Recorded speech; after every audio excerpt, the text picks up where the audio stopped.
November అంటే ఈ రోజు అడాప్ట్ చేసుకున్నాం. ఏం చేసాం? అడాప్ట్ చేసుకున్నాం. అంటే ఇందులో ఉండే మెయిన్ సోర్స్ మన దగ్గరే ఉంది, కానీ వేరే వేరే క్వాలిటీస్ వేరే వేరే వాళ్ళ దగ్గర నుంచి మనం అయితే అడాప్ట్ చేసుకున్నాం. అది కూడా క్లియర్గా చెప్తాను. అండ్ ఇది ఎన్ఫోర్స్ అయింది 26 జనవరి రిపబ్లిక్ డే అంటాం కదా, అది 1950. ఓకే, సో అది అడాప్ట్ చేసుకున్న రోజు, ఇది ఎన్ఫోర్స్ అయిన రోజు. కన్ఫ్యూజ్ అవ్వకుండా గుర్తుపెట్టుకోండి. ఓకే, ఇక్కడ మనం ఎందుకు అడాప్ట్ చేసుకున్నాము అన్న పాయింట్ వాడానంటే, మన పైన ఒక 3 జనరేషన్ 4 జనరేషన్ దాటేసి పైకి వెళ్తే, ఇప్పుడు వేరే వాళ్ళు ఎవరైనా మన దగ్గరకు వచ్చారు. ఇప్పుడు ఫర్ ఎగ్జాంపుల్ మీకు క్లియర్గా అర్థం అవ్వాలని, ఇప్పుడు నేను మీకు ఇది ఎక్స్ప్లెయిన్ చేస్తున్నాను కదా, కాన్స్టిట్యూషన్ అంటే ఏంటి అనేది. ఇది మీకు అర్థమవుతుంది. మీరు మామూలుగా ఎప్పుడైనా మీ కన్సిస్టెంట్ ఎవరితో మాట్లాడుతూ మీకు గుర్తున్నంత వరకు ఇది చెప్పి, మీకు గుర్తులేని ఎవరైనా ఫర్ ఎగ్జాంపుల్ ఇది చదువుతూ ఉంటుంది, వాళ్ళకి అర్థమైన వాళ్ళు చెప్తారు, కంప్లీట్ మారిపోతుంది. ఆ అవతల పర్సన్ ఏం చెప్తాడు, థర్డ్ పర్సన్ ఫోర్త్ పర్సన్కి వాడికి ఏం అర్థమైందో అది చెప్తాడు, ఒరిజినల్ చెప్పాలి. సో అట్లాగా మన కంట్రీలో ఉండే గొప్ప గొప్ప విషయాన్ని, మన కంట్రీలో ఉండే మంచి మంచి విషయాన్ని మన వాళ్ళు వేరే వాళ్ళకి చెప్తే, తర్వాత తరం వాళ్ళకి వాళ్ళు చెప్పారు. మనం ఏమనుకున్నాం, ఇది వాళ్ళ దగ్గర నుంచి నేర్చుకుని అవుతున్నాం. మన యాన్సిస్టర్స్ ఆల్రెడీ వాళ్ళకి చెప్పారు. అర్థమవుతుందా నేను ఏం చెప్తున్నాను? అండ్ ఇందులో నేను స్ట్రక్చర్ చెప్తా చూడండి. 25 పార్ట్స్గా కట్టుకుంటారు. ఆ 25 పార్ట్స్ 12 షెడ్యూల్స్ అయింది. ఆ 12 షెడ్యూల్స్లో 470 ఆర్టికల్స్ ఉన్నాయి.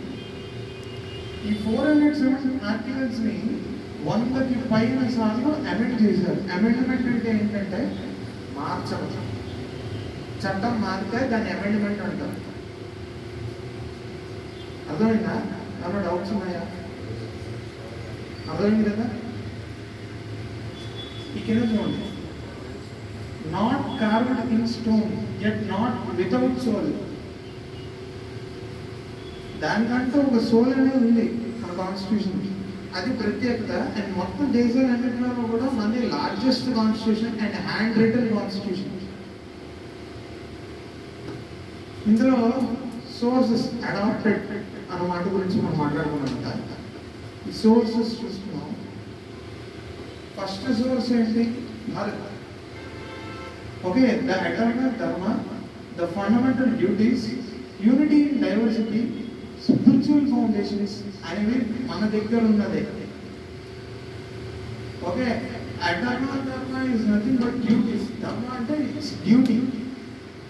మనం చేయాల్సిన పని మనం చేయడం ధర్మ. దాన్ని వాళ్ళు ఇంగ్లీష్లో డ్యూటీ అంటున్నారు. తేడా ఏం లేదు కదా. యునైటెడ్ కింగ్డమ్ నుంచి పార్లమెంటరీ సిస్టమ్ తెచ్చుకున్నాం.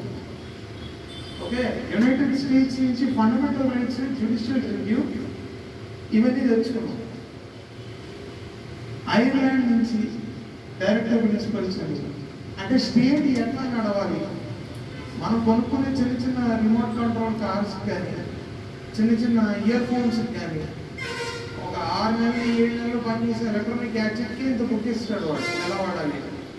ఒక జీవితకాలం ఒక మనిషి దేశంలో ఎలా బతకాలి అని చెప్పేది పుస్తకం కాన్స్టిట్యూషన్. కెనడా నుంచి తీసుకున్నాం ఫెడరల్, ఫ్రాన్స్ నుంచి రిపబ్లిక్, లిబర్టీ, ఈక్వాలిటీ ఇట్లాంటివి తీసుకున్నాం. ఇక్కడ మీకు నేను ఇంకో విషయం చెప్తాను. ఇక్కడ మనకున్న పెద్ద ప్రాబ్లం ఏంటంటే, ఇది మన ఓన్ ప్రాబ్లం కాదు. We are inherited. మనం అలవాటు పడిపోయాం.